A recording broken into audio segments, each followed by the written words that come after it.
that out of the 7.1 million votes scored by President Muhammadu Buhari in Northwest in 2015, over 5.6 million of the votes in the so-called famed stronghold of the president were through incident forms and without the use of card reader for accreditation.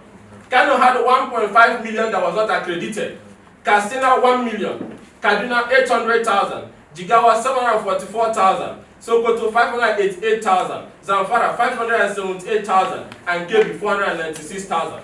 It shows that about a third of the about 15 million votes which President Muhammadu Buhari used to win the 2019 election, 2015 election, were votes that did not go through the card reader from the Northwest. The use of incident form allowed for unqualified, unregistered, and illegal immigrants to participate in the elections.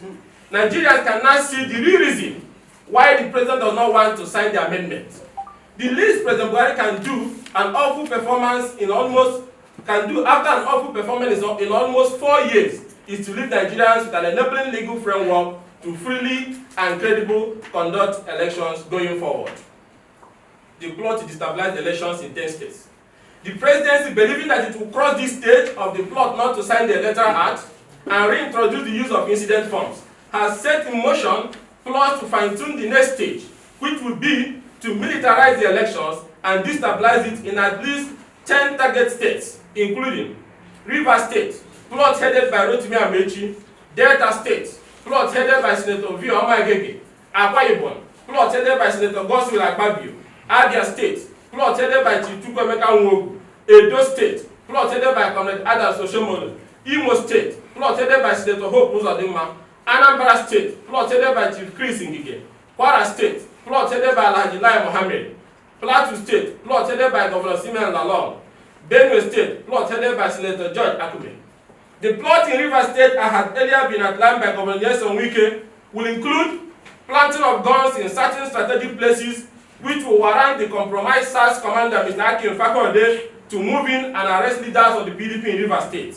This militarization will lead to cancelling presidential and governorship elections in the above-mentioned states and more, especially where the president knows he will lose woefully and the run election conducted so that thugs and state apparatus will be deployed on a separate day to massively intimidate voters and eventually rig the presidential election and the governorship election in those states. This dastardly plot includes the fact that there will be little or no policing of the Northwest geographical zone, where the president believes is his stronghold, so as to enable his thugs have a field day and record bloated figures for him as usual without the use of a card reader. The opposition neutralization formula and code 20. Gentlemen of the press. But the bad news which the regime did not reckon with is the resilience of the Nigerian people to resist a bad government and ensure it is voted out of power. They will be disappointed and their enterprise will be frustrated. Even in the Northwest, the president will realize that the Nigerian people are united to send him packing to Daura.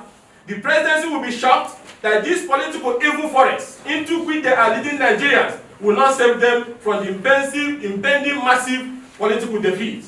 The common will of the Nigerian people to reclaim their country from the worst level of economic hardship and recklessness will triumph. Nigerians and the opposition shall not sit idly any longer and watch the ruling APC destroy our hard-earned democracy. We are no longer calling on the international community to intervene. We shall save our people, for we will carry the burden of their hope for a great Nigeria. The presidency had modified the same ignoble political maneuvers which truncated both the First and Second Republics following the 1963 and the 1983 general election. It was the executive impunity and widespread electoral manipulation that led to the collapse of both First and Second Republics.